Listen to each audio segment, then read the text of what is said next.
Bom dia a todos. Eu quero inicialmente cumprimentar o Antônio Rodrigo Machado, que preside esta mesa, cumprimentar pela organização do seminário, pelo convite que me foi estendido a Fernanda Fritoli, a Bruna Borghetti, o presidente da Comissão Constitucional da OAB de São Paulo, cumprimentar o meu ilustre amigo Marcelo Figueiredo, de longa data, aí, de caminhadas sobre reflexões na área da probidade administrativa no Brasil, uma das primeiras obras no Brasil sobre probidade administrativa, professor Marcelo Figueiredo. Dizer que é uma honra estar aqui neste seminário para partilhar algumas reflexões também. Foi uma honra conseguir participar de uma parte aí da palestra da professora Maria Silvia de Pietro. Tratar sobre os princípios constitucionais de direito administrativo sancionador realmente impõe recuperar aqui um pequeno histórico sobre a evolução desse importante ramo jurídico no direito brasileiro e também no direito comparado. A repercussão geral no Supremo Tribunal Federal trouxe essa importância ao direito administrativo sancionador brasileiro. Efetivamente, a formação do direito administrativo sancionador brasileiro, como disse aqui a professora Maria Silvia de Pietro, ela vem pela vertente, inicialmente, do direito disciplinar e pela contribuição fundamental de penalistas como Nelson Hungria e como outros grandes juristas do direito penal que se inspiraram na evolução do direito administrativo sancionador europeu, a partir da teoria da sanção. Precisamente como Goldschmidt, que falava já no século XX, no início do século XX, no direito penal administrativo, que foi um recorte do poder de polícia da administração pública e aproximou, a partir da posterior jurisprudência das Cortes Constitucionais Europeias e depois evoluindo para a jurisprudência do Tribunal Europeu de Direitos Humanos, uma concepção mais unitária da teoria da sanção, abstraindo o rótulo do que seria o ilícito propriamente dito. O Tribunal Europeu de Direitos Humanos tem um marco referencial importante a partir da evolução jurisprudencial na década de 60 das Cortes Constitucionais Europeias sobre o direito administrativo sancionador e a concepção de que o ilícito não tem uma diferença ontológica entre a sanção penal e a sanção administrativa e, portanto, as garantias deveriam ser mais aproximadas e simétricas, na sentença de 21 de fevereiro de 1984, no caso Osturk, do Tribunal Europeu de Direitos Humanos.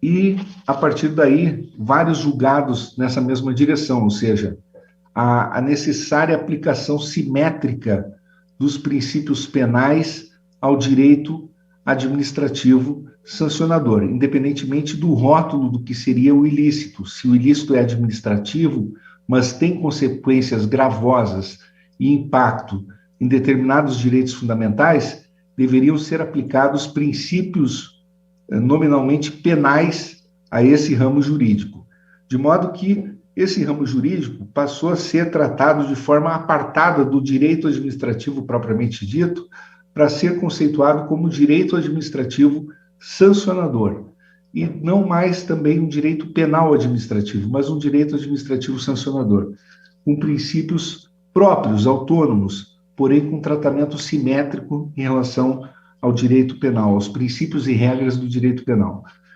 Mais recentemente, nós sabemos, o Tribunal Europeu de Direitos Humanos deu um grande salto na decisão chamada Grant-Stevens, em 2014.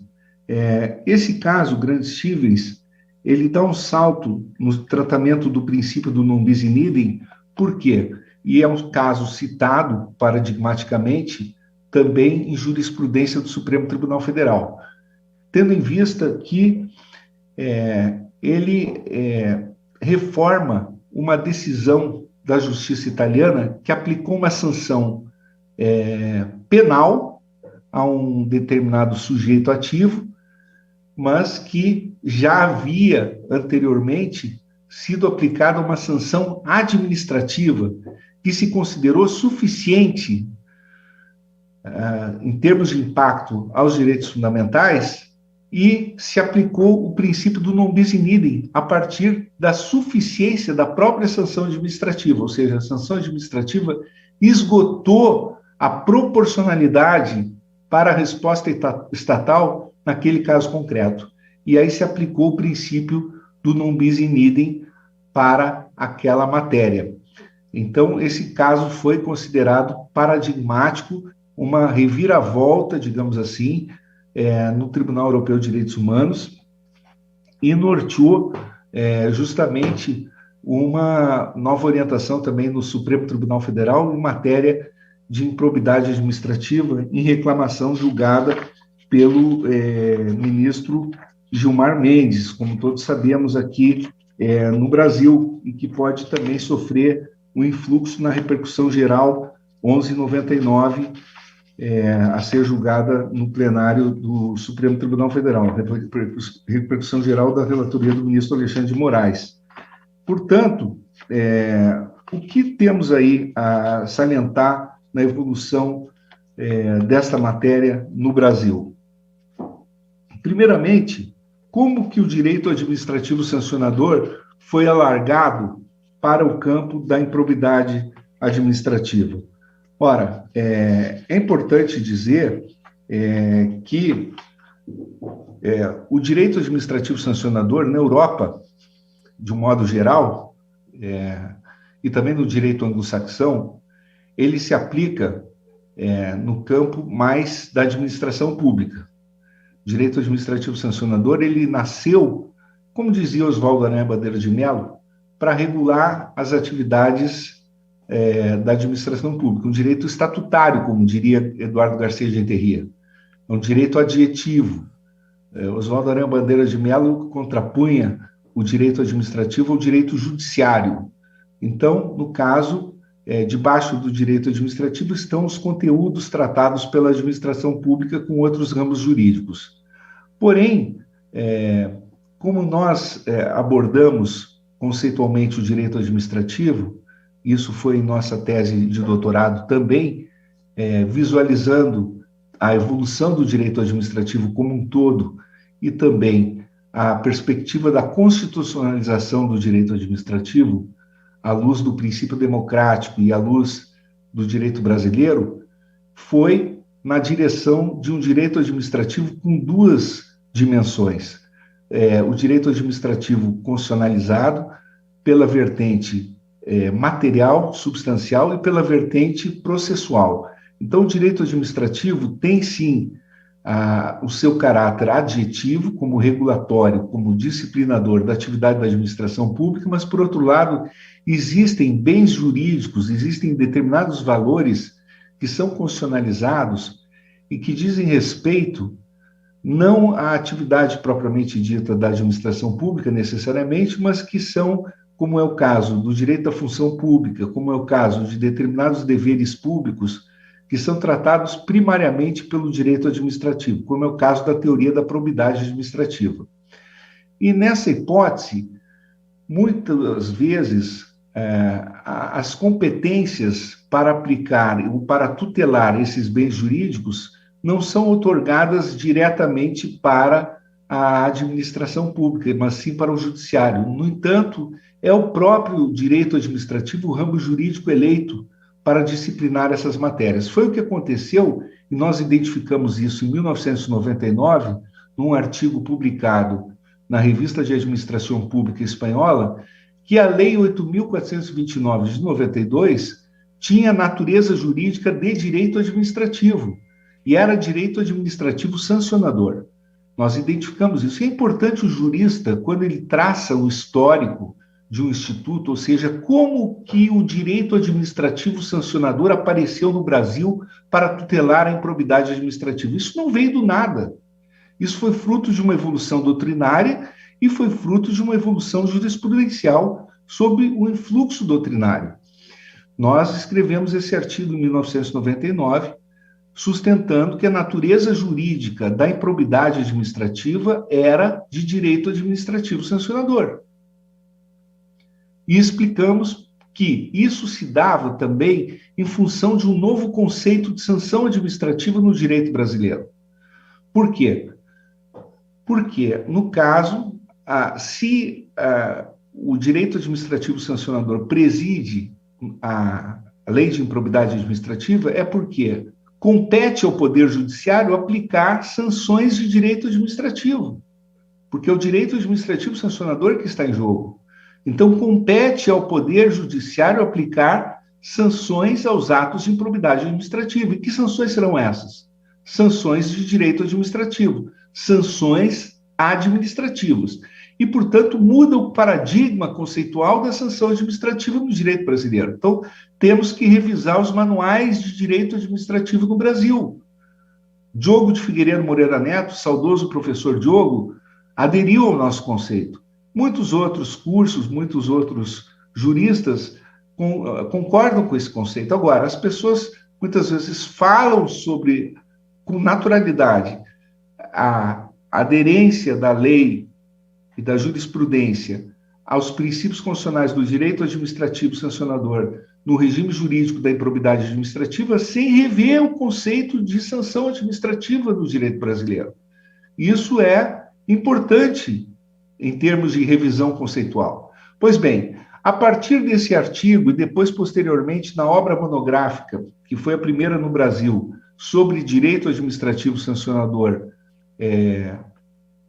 tratando especificamente por esse prisma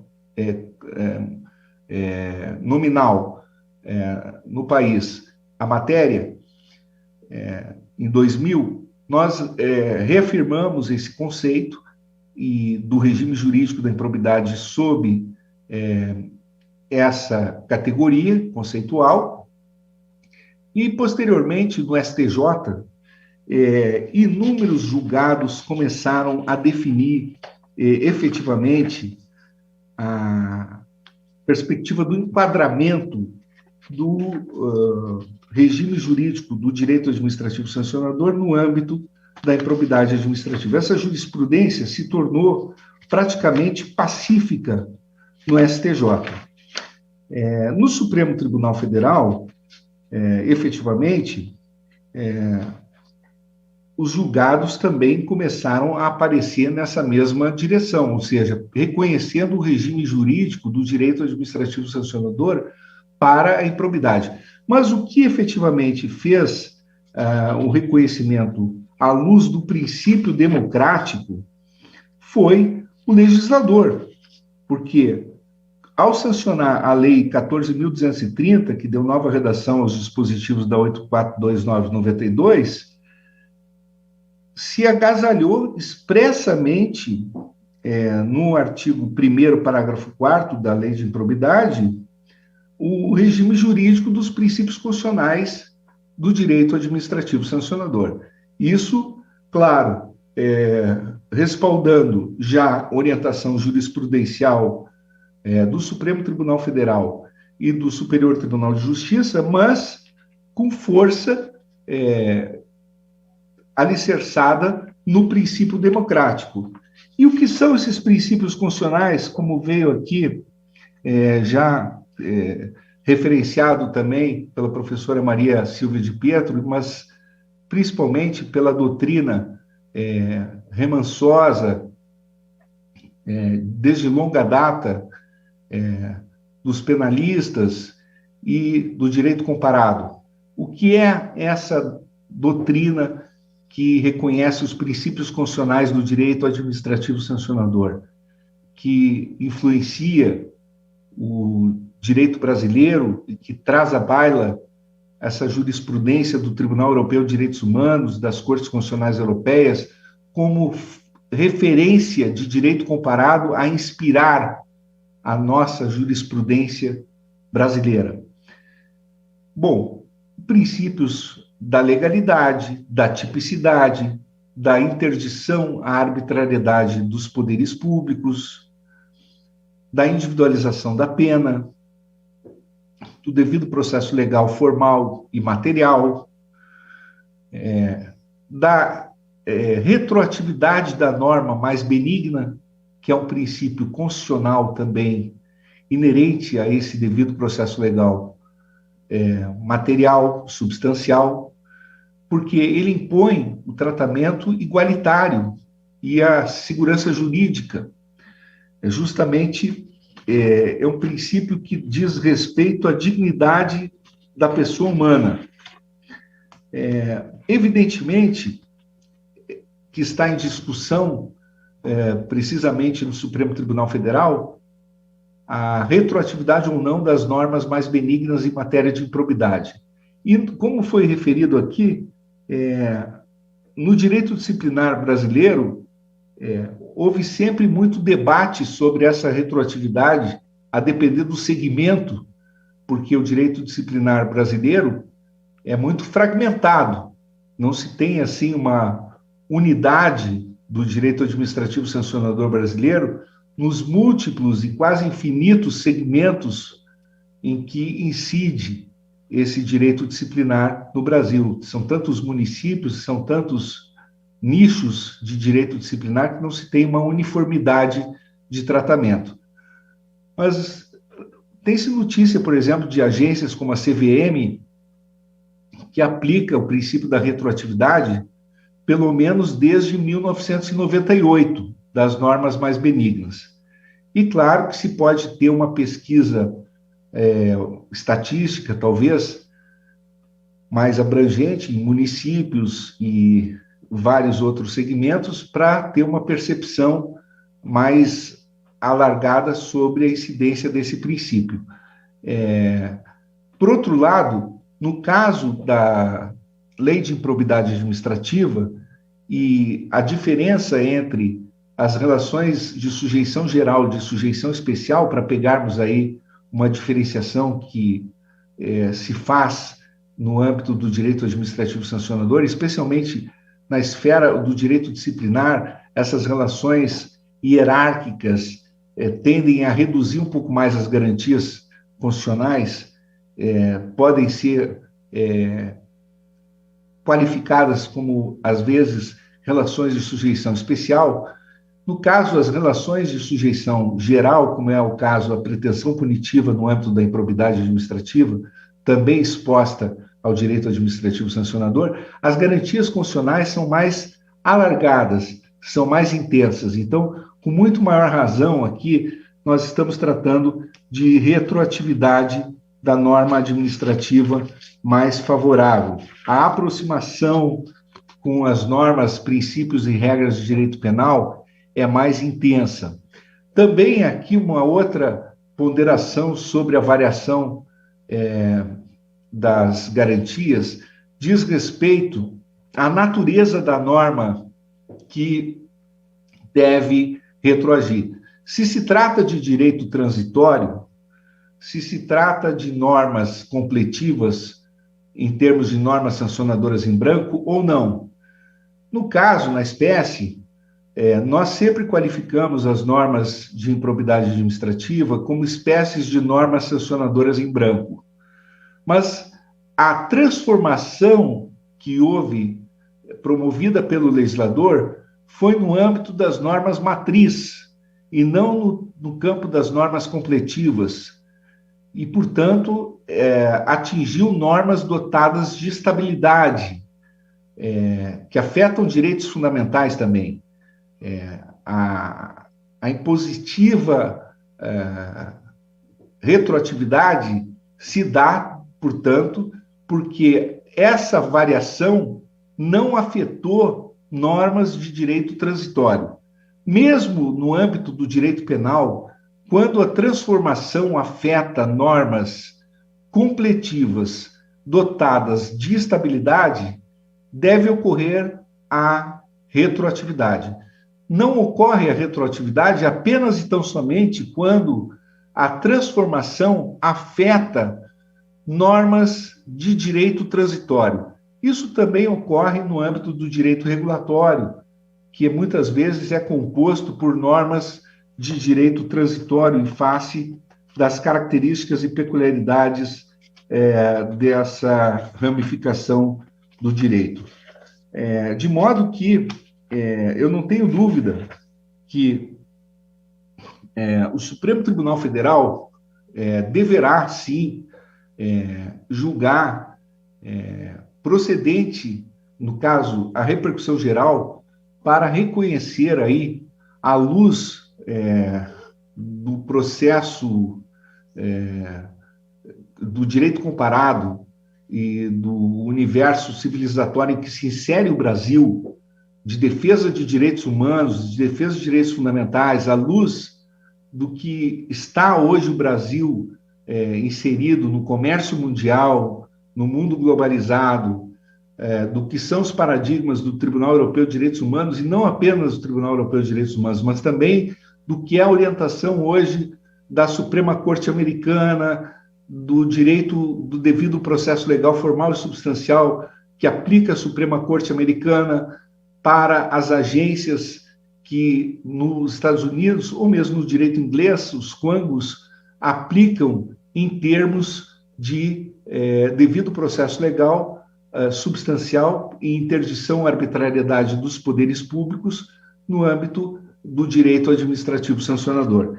Portanto, o mundo civilizado se orienta também por essa mesma lógica punitiva, ou seja, pela retroatividade dessas normas que impõem e aplicam o direito administrativo sancionador. Não por outra razão, o Supremo Tribunal Federal já vem aplicando essa mesma orientação, como ocorreu na reclamação 41.557 de São Paulo, na relatoria do ministro Gilmar Mendes, onde, inclusive, ele cita expressamente que a unidade do ius puniendi do Estado obriga a transposição de garantias constitucionais e penais para o direito administrativo sancionador. E entre as mínimas garantias devem estar legalidade, proporcionalidade, presunção de inocência e non bis in idem.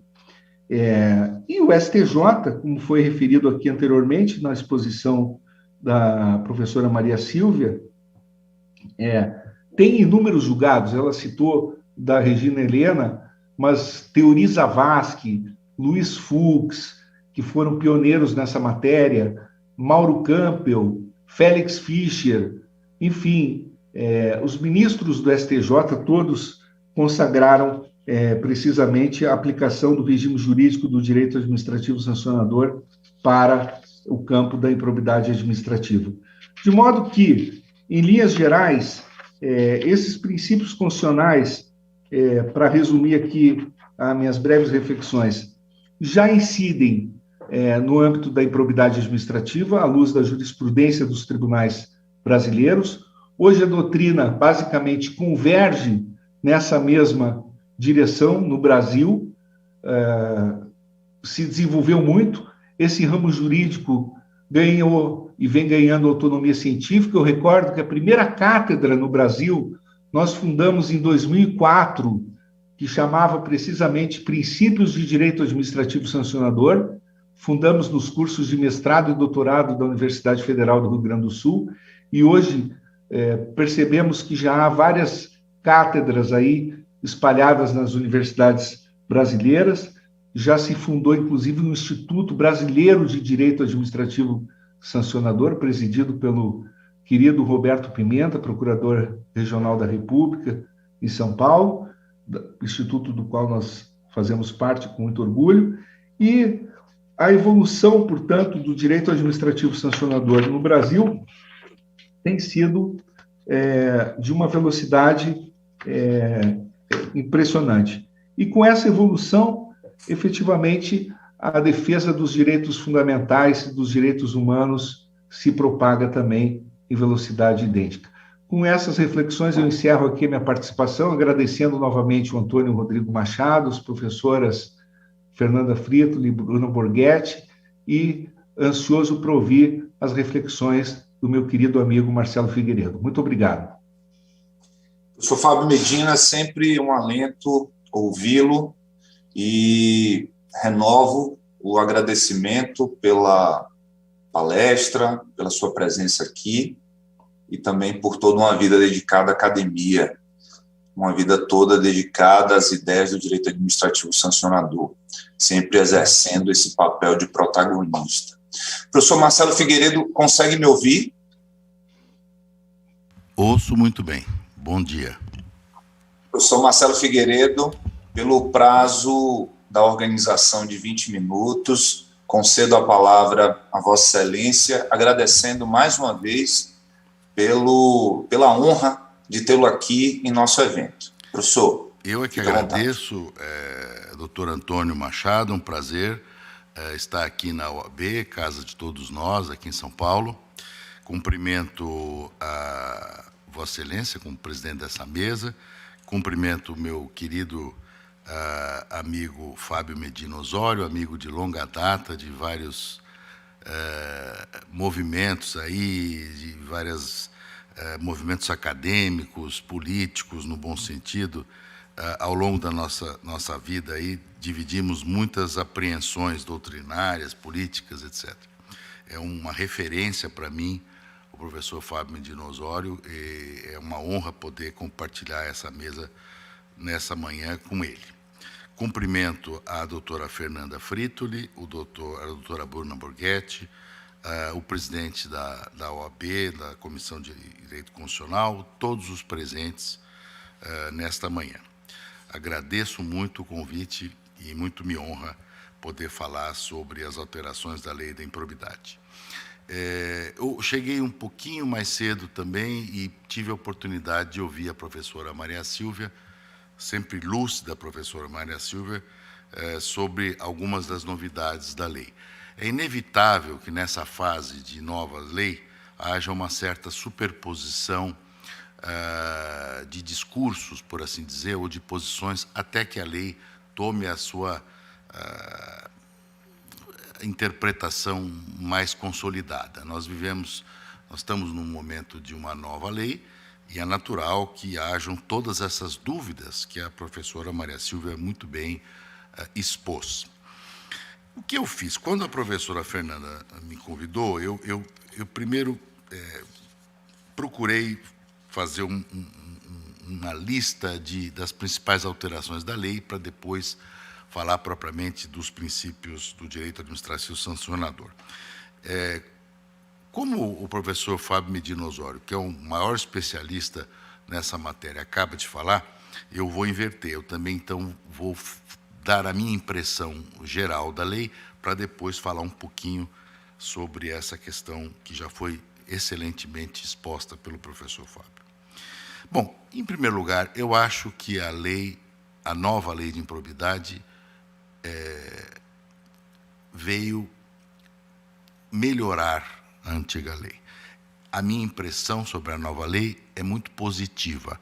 Eu acho que, ao contrário do que alguns membros do Ministério Público afirmam, a nova lei da improbidade não é uma lei de impunidade, ela não, de modo algum, ela vai nesta linha, ela simplesmente procurou equilibrar ou reequilibrar as relações entre o direito punitivo do Estado, por assim dizer, certamente do direito sancionatório, e, vamos dizer assim, ressaltar ou fazer uma ponderação de valores de tal maneira que os direitos fundamentais dos indivíduos possam ser contrapostos na mesma altura em face do poder punitivo do Estado. É essa linha que eu procurarei desenvolver hoje.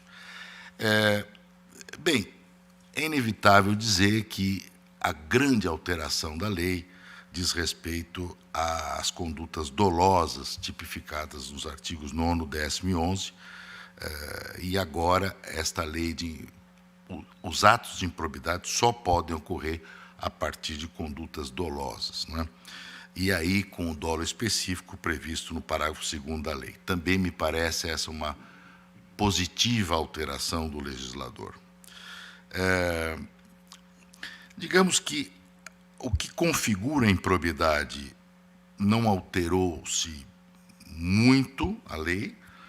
basta uma análise do artigo 8º, parágrafo 8º do artigo 1º, para dizer que o que não se configura improbidade, o que também é muito importante, né? Não se configura improbidade a ação ou omissão decorrente da divergência interpretativa da lei, baseada em jurisprudência, ainda que não pacificada, mesmo que não venha a ser posteriormente prevalecente nas decisões dos órgãos de controle dos tribunais de contas do Poder Judiciário. Isto ocorria muito no Brasil, ocorre muito no Brasil.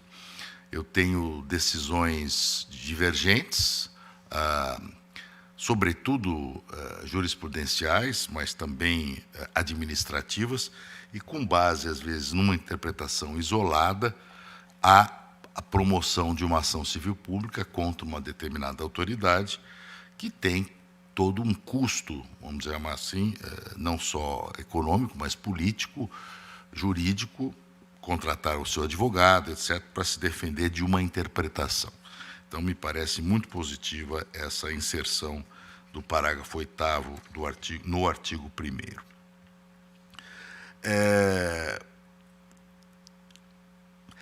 Bom, também me parece muito positiva a afirmação que ato de improbidade administrativa é aquele que causa lesão ao erário, em qualquer ação ou omissão dolosa, que enseje negrito e sublinhado, efetiva e comprovadamente perda, etc. Essas 3 palavras também me parecem de um ganho excepcional na nova lei. É preciso que haja efetiva e comprovadamente perda patrimonial, artigo 9º, artigo 10º e artigo 11 da lei, né? Não é qualquer perda que dá ensejo a uma improbidade, uma colisão de veículo público, por exemplo, evidentemente não constitui uma lesão ao erário, mas não uma improbidade administrativa. Isso nós dizíamos já há muito tempo e foi com muita alegria que nós vimos que essa noção foi incorporada na nova lei. É preciso uma perda substancial, comprovada, uma perda patrimonial, um desvio, uma apropriação, etc. Não é qualquer ato que pode dar ensejo à improbidade administrativa. A lei ainda frisa perda patrimonial efetiva, usa a expressão efetiva, então não é qualquer perda patrimonial. A mera perda patrimonial decorrente da atividade econômica não acarretará improbidade administrativa, salvo se comprovado ato doloso praticado com essa finalidade, parágrafo 2º do inciso 22. Outro ponto muito importante, me parece, a questão que a doutrina debatia, o professor Fábio e tantos outros, já o professor Diogo também, saudosa memória, das sanções, que poderiam ser aplicadas isoladas ou cumulativamente. Essa era uma posição doutrinária, não era uma posição, digamos, legal, foi uma construção que foi sendo feita pela doutrina e que a jurisprudência foi acatando paulatinamente. Isso está no artigo 12, agora de uma forma clara, objetiva, em que afirma-se claramente que as sanções, o responsável pelo ato de improbidade, sujeito às seguintes combinações que podem ser aplicadas: isolada ou cumulativamente, de acordo com a gravidade do fato. Me parece também muito positiva esta alteração. Como também me parece positiva, no caso de atos de menor ofensa aos bens jurídicos tutelados pela lei, a sanção limitar-se-á à aplicação de multa. Parágrafo 5º, parágrafo único do parágrafo único do artigo 12 da nova lei. Também me parece importante a indicação precisa da tipificação do ato de improbidade administrativa, parágrafo 10º, letra C da nova lei, imputado ao réu, sendo-lhe vedado modificar o fato principal e a capitulação legal apresentada pelo autor. Isso também é uma excelente inovação. O que acontecia até agora, espero que não venha a acontecer novamente. O Ministério Público faz uma imputação genérica e diz: foi praticado ato de improbidade. Muitas vezes com indicação do dispositivo do artigo 9º, 10º ou 12, ou simplesmente diz: requer-se a aplicação da sanção na forma do artigo 12 da Lei 8429. O juiz, às vezes inadvertidamente ou preguiçosamente, não quer fazer a chamada individualização das condutas e da tipificação, acolhe esse argumento genérico, que na nova lei está proibido. Não pode mais haver acusação genérica de improbidade.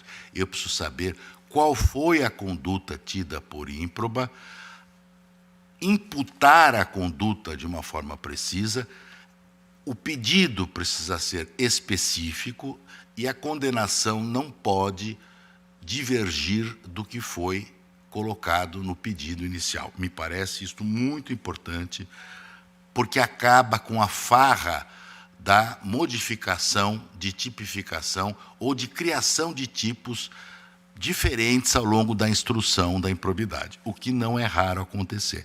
Então, eu não sei do que eu vou me defender, qual é efetivamente a acusação e que tipo de improbidade estão acusando a pessoa, né, ou o agente público ou particular. Muito bem. Então, isso me parece muito importante. Uma questão geral que eu também quero aqui advogar é a retroatividade da lei. Me parece de extrema importância e me parece que se deduz do regime constitucional brasileiro das garantias fundamentais, não só previstas no artigo 5º, como dos tratados internacionais, como lembrou o professor Fábio agora há pouco, dos direitos humanos, que qualquer lei restritiva de direitos, pouco importa se tem natureza administrativa, natureza penal ou natureza política, como uma ação popular, por exemplo, sejam leis que, no conflito de tempo e espaço, ou no momento temporal de modificação legislativa, seja aplicada ao réu, ao imputado, a lei mais benéfica. Me parece que este é um princípio geral de direito, claro, do direito administrativo sancionador. Claro que vamos entrar depois naquilo exatamente do que sobrou, vamos dizer assim, para falar sobre isso. Mas, de qualquer maneira, eu não tenho dúvida que não podemos interpretar a Constituição literalmente.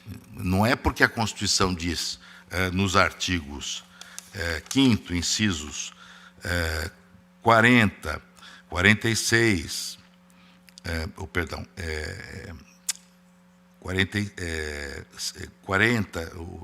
54, 93, inciso 9º, inciso 10º, alude, digamos, às garantias clássicas do direito penal. Ninguém será obrigado, será privado de liberdade ou de seus bens sem o devido processo legal. Não fala a Constituição, desde que isto tenha origem numa ação de cunho administrativo, não importa, de direito civil, a matéria do direito não importa. Importa, como me recordo da minha professora saudosa, Lúcia Vale Figueiredo, que já no seu curso de Direito Administrativo, antes de falecer, que chegou, salvo engano, a 8ª, 9ª edição, ela dizia: o que importa é a restrição aos direitos. Se há uma restrição grave a um direito da pessoa, todo o conjunto de garantias constitucionais vem em socorro a essa pessoa.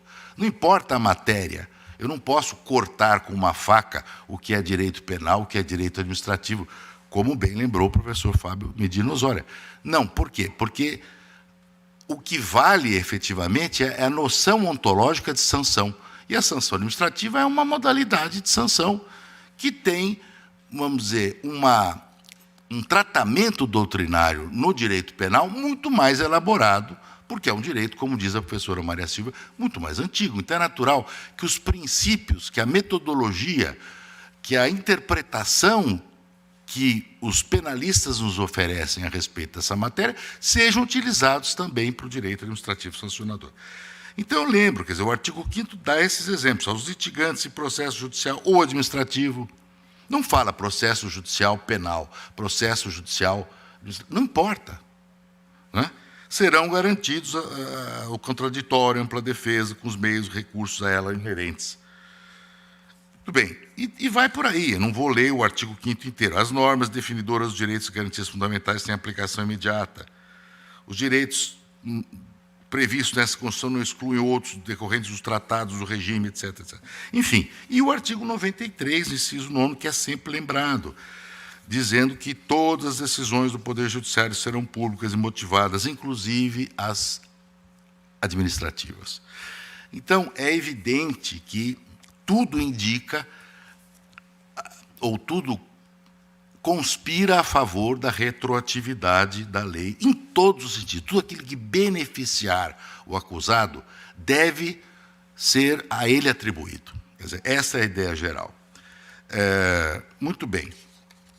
Em relação especificamente ao tema, digamos, que a professora Fernanda e a professora Bruna nos convocam, que já foi brilhantemente exposto pelo professor Fábio, eu apenas recordo que todos os princípios expressos e implícitos no texto constitucional são aplicáveis ao direito administrativo e devem ser respeitados na análise dos atos de improbidade administrativa. Dentre esses princípios, cabe lembrar aqueles diretamente ligados ao direito sancionador, mais especificamente, como, além daqueles já mencionados pelo professor Fábio Medina Osório, que eu anotei aqui, legalidade, tipicidade, vedação, arbitrariedade, individualização da pena, direito, devido processo legal, etc., etc., é evidente aqueles clássicos, não é? Expressos na Constituição, não é? Que são esses exatamente: contraditório, ampla defesa, princípio da motivação, princípio do duplo grau de jurisdição, o princípio da proporcionalidade, muito falado hoje de manhã pela professora Maria Silvia, proporcionalidade com toda a sua carga doutrinária que vem do direito alemão, da proporcionalidade em sentido estrito, adequação, coerência, congruência, etc. E também,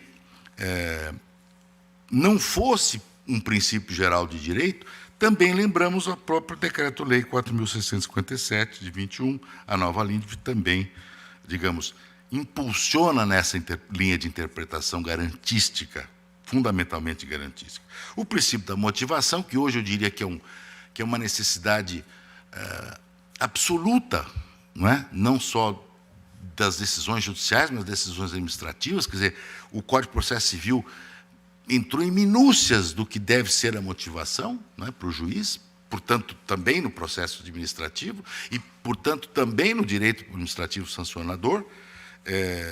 Decorre da própria Constituição, o princípio da motivação, dever imposto ao ente estatal de indicar os pressupostos de fato e de direito que determinaram a prática dos atos administrativos.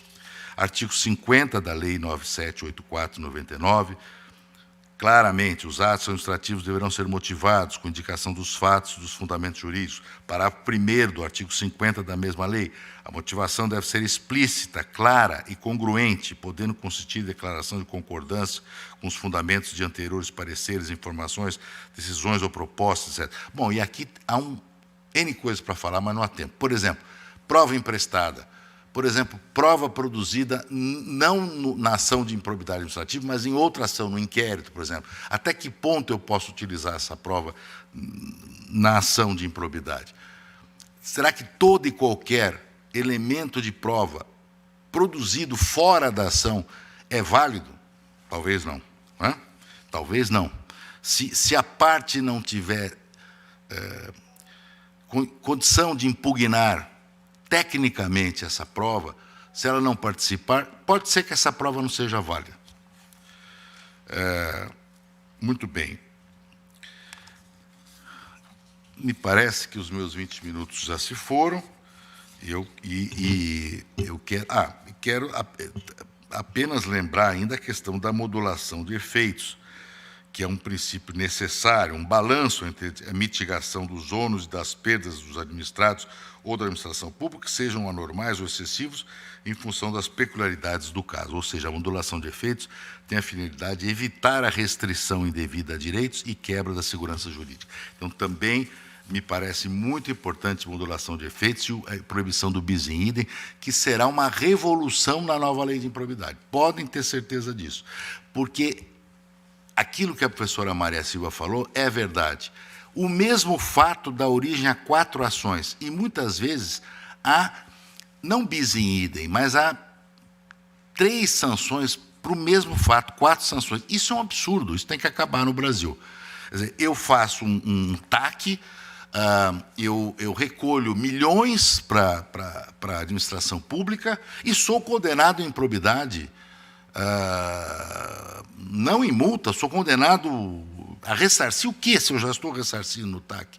Então, me parece que essa questão vai afetar muito as ações em andamento anteriores e atuais, porque não há lógica jurídica em eu sancionar o mesmo fato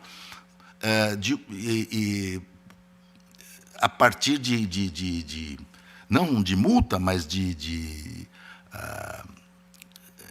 como é que chama isso? Condenação realmente em valores, por exemplo, não é? E isso não tem sentido. Se eu já firmei um TAC ou qualquer compromisso, ressarci o erário completamente, é preciso ver o que resta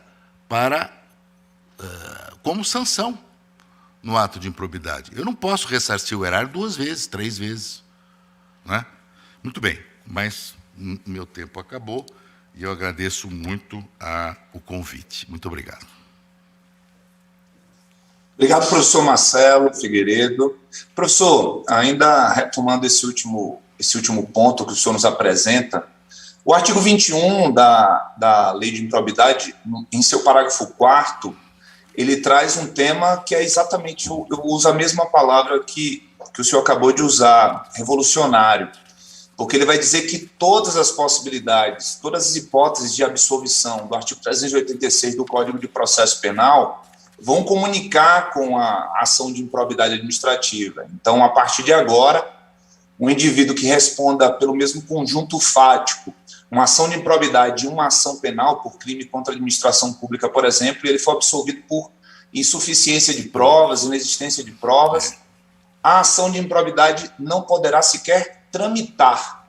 Obviamente, se ela chegou à conclusão, os seus efeitos serão interrompidos. Mas, se a gente for fazer uma análise da independência entre as instâncias, matéria que eu pesquisei na minha dissertação de mestrado, a gente pode refletir a partir da seguinte questão. O mesmo conjunto fático que envolva uma acusação de corrupção num processo licitatório envolvendo empresa e também servidor público.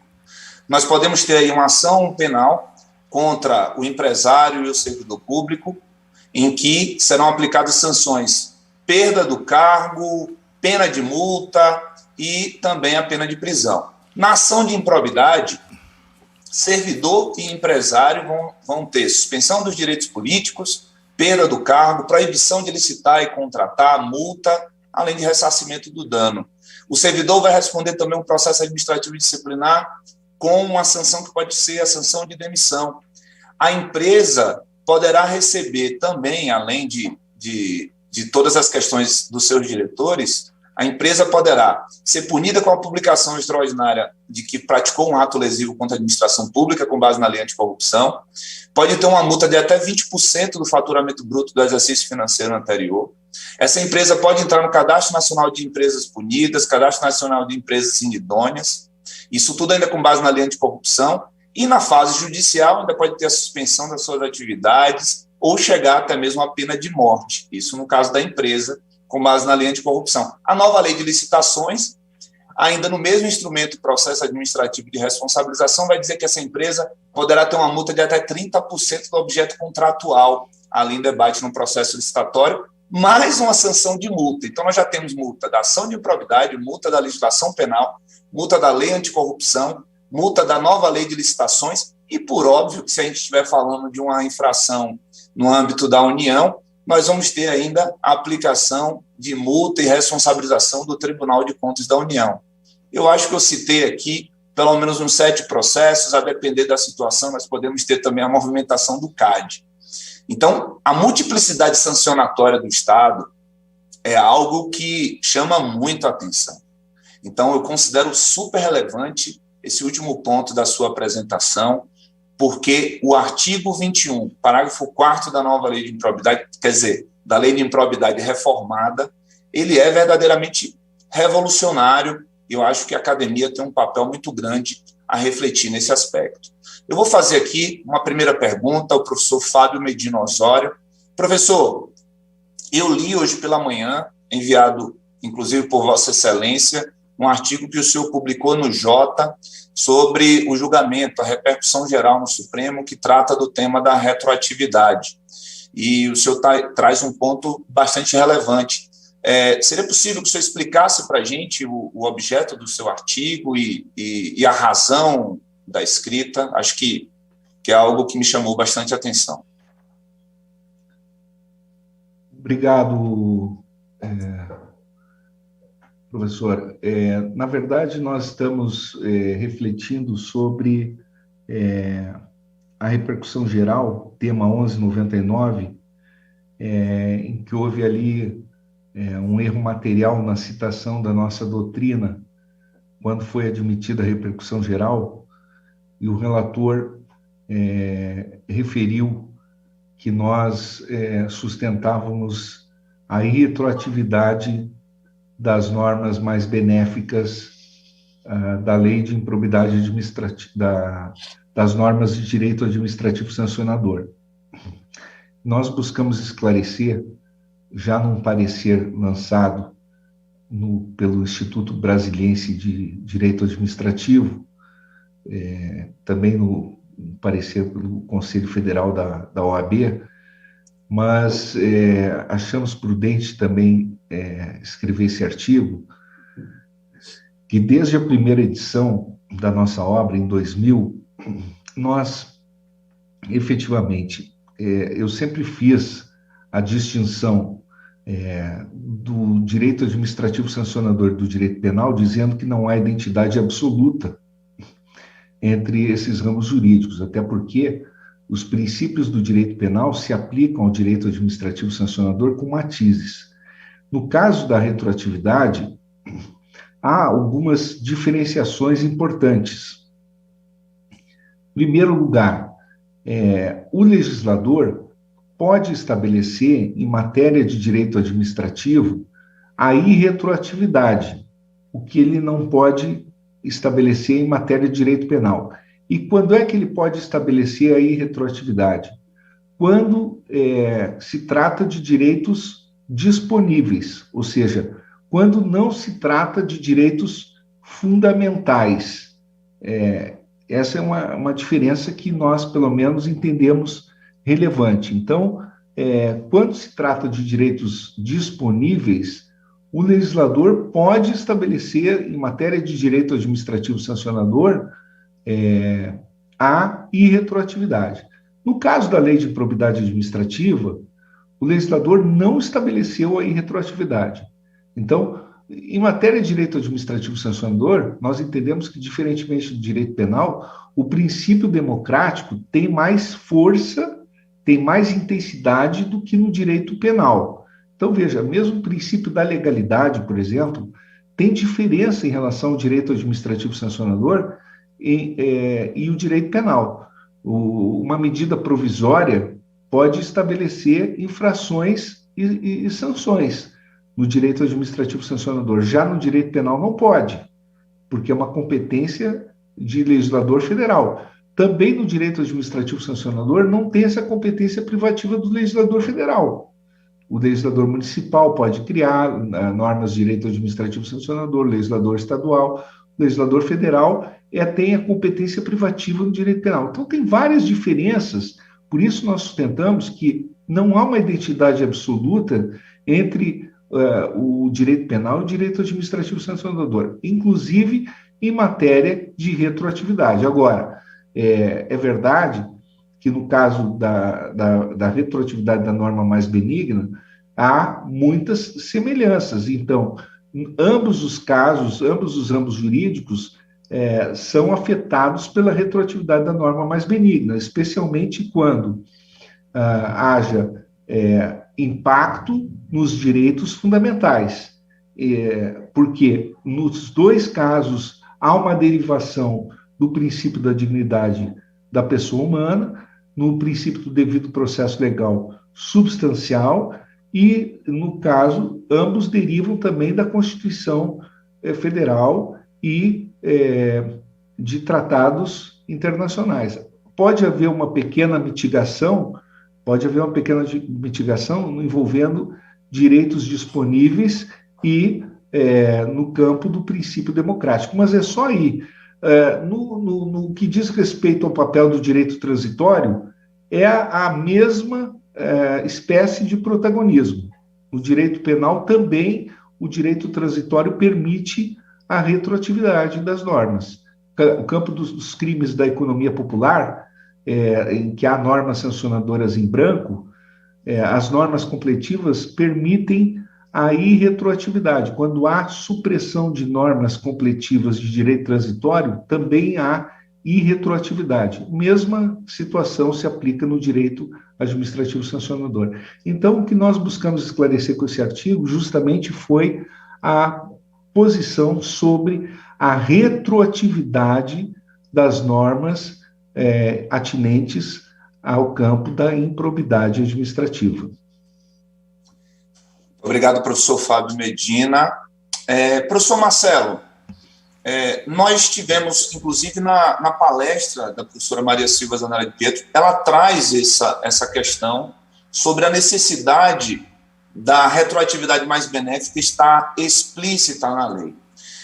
Eu aqui fiz uma pesquisa a partir de um texto que eu precisei escrever sobre a retroatividade, e eu encontrei que no projeto de lei da reforma, em tramitação no Senado, o senador relator, ele rejeitou a emenda número 40, cujo objeto era a inserção de uma referência expressa à retroatividade de normas mais benéficas, ao argumento de que já se considerava, abre aspas, consolidada a orientação de longa data do Superior Tribunal de Justiça, na linha de que, considerando os princípios do direito sancionador, a nova lei mais benéfica deve retroagir para beneficiar o apenado. Então, houve uma rejeição do senador relator dessa emenda que queria constar de maneira expressa a retroatividade da lei.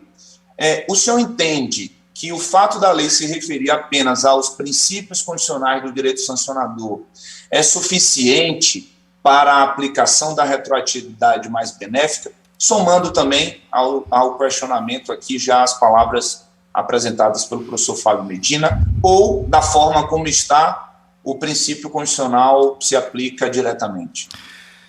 Bom, eu agradeço a pergunta. Em primeiro lugar, seria ideal que o legislador dissesse expressamente que se aplica a retroatividade em melius, né, como diria no direito penal, ou em benefício do réu, enfim, ou do acusado, etc. Mas creio que, sim, esta disposição que alude o direito, que contempla o direito administrativo sancionador, ela é suficiente para a construção doutrinária que virá, certamente, né, nesta linha, dizendo que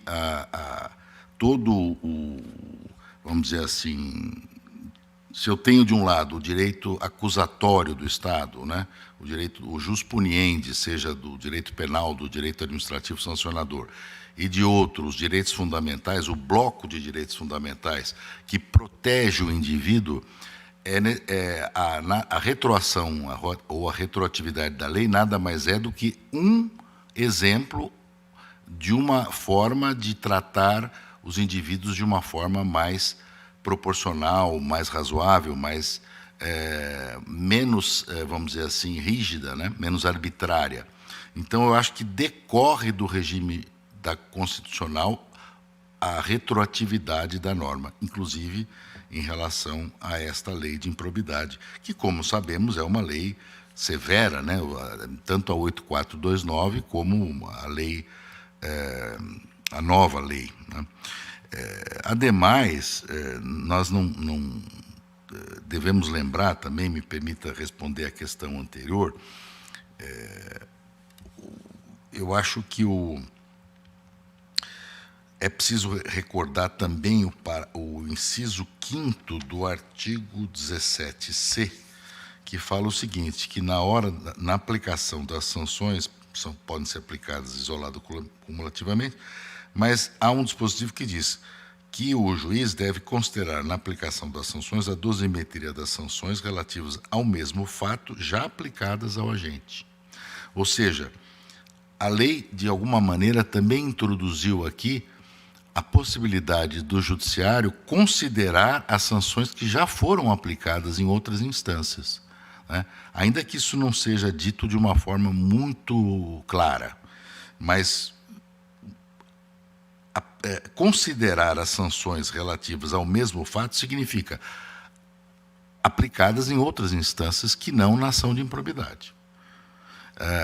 Aliás, sobre esse aspecto, eu recordo o professor Carlos Ari Sundfeld, que em trabalhos anteriores critica muito a multiplicidade de instâncias existentes no Brasil e propõe que haja uma simplificação de instâncias, dizendo que essa multiplicidade de instâncias, nada obstante ser da tradição brasileira, ela onera os cofres públicos, onera os agentes públicos que devem, sobre o mesmo fato, muitas vezes, instaurar processo administrativo, sindicância, inquérito civil, tomada de conta especial no Tribunal de Contas, e ação civil pública, ação de improbidade. Quer dizer, essa lei, nova lei, procura melhorar um pouco esse cenário. De qualquer maneira, eu acho que tem que haver uma maior comunicabilidade entre essas instâncias, de tal maneira que o mesmo fato dê origem a uma única punição, né? Não há necessidade de tantas punições. E não estou falando do direito penal, é claro, a última ratio, necessidade, muitas vezes, de encarceramento. Aí, claro, direito penal é a última instância, digamos assim, para punir aqueles bens jurídicos mais tuteláveis, mais necessários à sociedade. Mas, muitas vezes, não há necessidade de tantas instâncias, né? E, realmente, essa nova lei nos traz essa luz para esse problema obscuro, digamos assim. Será que realmente o direito brasileiro não deve repensar essa multiplicidade de instâncias punindo o mesmo fato? A quem serve isso? Será que serve à empresa que é tida por praticar um ato ilegal? Será que isto é positivo para reprimenda, para o jus puniendi do Estado, ou ter tantas instâncias? Qual é o índice de condenação dessas instâncias? A Lava Jato, por exemplo, a gente viu que, no começo, teve aquele arrobo, o cidadão brasileiro tinha alguma esperança de que os corruptos fossem para a cadeia, realmente, né? Então, muita gente foi para a cadeia, a gente viu muita gente importante ser processado, e depois aquele movimento contrário, como o das mãos limpas na Itália, de anistia, de deixa para lá, de não sei o que, quer dizer. Então, não adianta, eu não acredito em nada muito radical, né? Não, o Brasil pune realmente 10 processos contra a mesma pessoa pelo mesmo fato. Bom, e daí? Isso é bom para quem? Quer dizer, talvez seja uma ilusão, né, achar que nós estamos sendo realmente coerentes, né, punindo os atos ilícitos com muitas instâncias. Nós devemos repensar isso. Obrigado, professor Marcelo. E eu ainda apresento a necessidade que o mercado precisa confiar na legislação brasileira, no sistema jurídico brasileiro, para poder investir. Hoje nós temos uma incerteza geral por essa multiplicidade, principalmente naquilo que diz respeito, por exemplo, ao acordo de leniência e quais são as autoridades competentes para afirmá-lo. Então, uma empresa que chega ao país, ela quer ter a certeza de que, se eventualmente aquele risco que ela vai correr propiciar um ilícito praticado por um representante seu, ela vai poder se dirigir a autoridades competentes e colaborar com a apuração daquele ilícito e ter uma resposta que garanta a segurança, a definição, a racionalização dessas questões para que ela tenha certeza em investir num país que tenha um sistema punitivo racional. Mas nós estamos chegando ao final da nossa palestra, do nosso painel. Nós atrasamos aqui alguns minutos por conta do problema vivenciado hoje em São Paulo, greve de ônibus, o trânsito está muito difícil, então, mas nós estamos no horário. Eu vou fazer uma última pergunta e peço tanto ao professor Fábio Medina como ao professor Marcelo Figueiredo que respondam a pergunta e já façam suas considerações finais, porque nós já temos aqui também, na expectativa para iniciar, meu caro amigo, grande professor Rodrigo Valgas, a professora Carolina Zacané também já está aqui, e a professora Samanta. Então, para a gente concluir, professor Fábio Medina, professor Marcelo Figueiredo, vou fazer uma última pergunta aos senhores. O cumprimento da sanção de perda do cargo a partir de uma ação transitada em julgado antes da publicação da reforma pode ser revertido a partir do princípio da retroatividade da lei mais benéfica? Então, nessa pergunta, a questão é: o indivíduo que teve a sua ação de improbidade transitada em julgado uma semana antes da publicação da reforma da lei de improbidade, esse indivíduo foi condenado à sanção de perda do cargo público, ele saiu da administração pública uma semana antes da publicação da lei. Uma outra sanção que lhe foi aplicada é a suspensão dos direitos políticos, que com a reforma ela ainda estará produzindo seus efeitos, mas a perda do cargo foi concretizada uma semana antes da publicação da reforma da lei de improbidade. Esse indivíduo, após o cumprimento dessa sanção e a sua saída da administração pública, esse indivíduo teria algum instrumento jurídico que ele poderia buscar o retorno à administração pública, ou os efeitos foram cumpridos, não há que se falar de retroatividade mais benéfica para anular a sanção que já esgotou os seus efeitos, já esgotou as consequências da sua aplicação. Eu vou perguntar primeiro ao professor Fábio Medina Osório e peço que, no prazo de até 5 minutos, já possa responder e também fazer as considerações finais, pedindo desculpas por essa limitação de nosso tempo.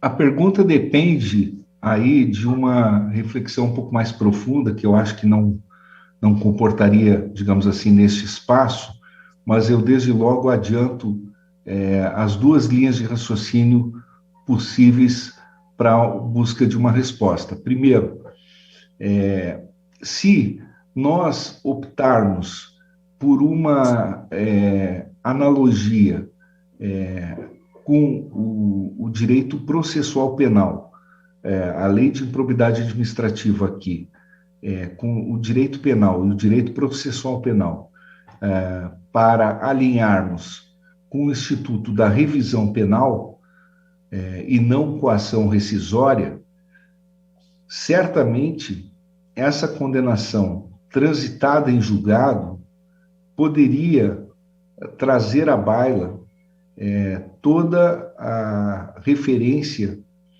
da transformação dos tipos sancionadores, das alterações de direito material, com impacto de retroatividade para beneficiar o réu condenado.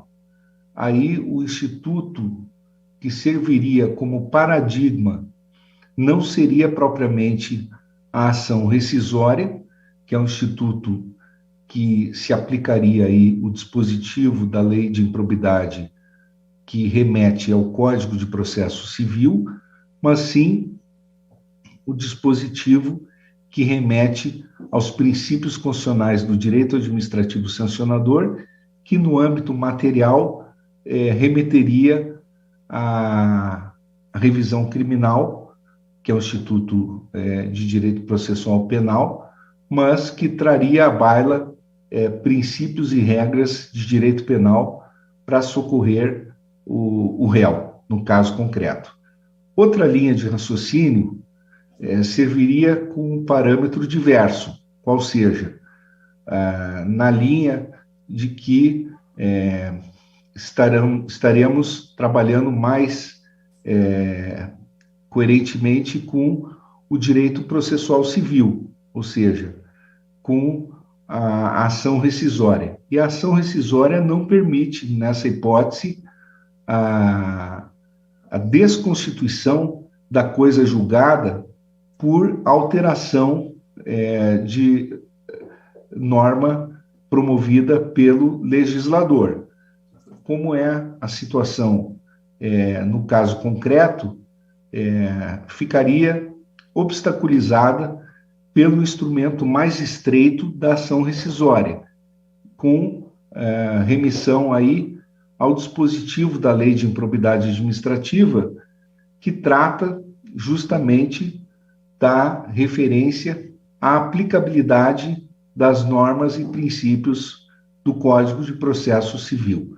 Portanto, se poderia imaginar que se trata de uma discricionariedade hermenêutica do aplicador da lei, de um caso difícil, chamado caso difícil, porque realmente fica no limite, esse é um caso no limite para definição jurídica, por conta justamente da mistura de direito processual com direito material, e teria que realmente refletir com maior profundidade qual seria a situação prevalente.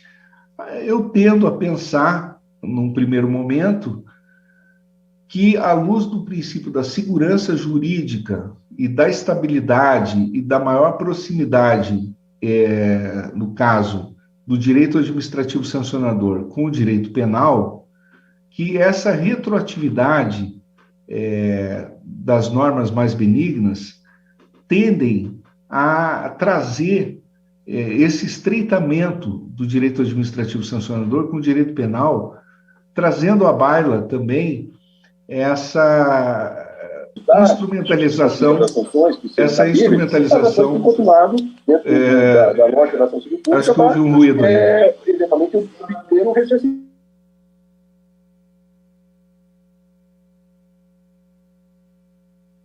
Professor Fábio, o seu microfone foi mutado. Eu acho que...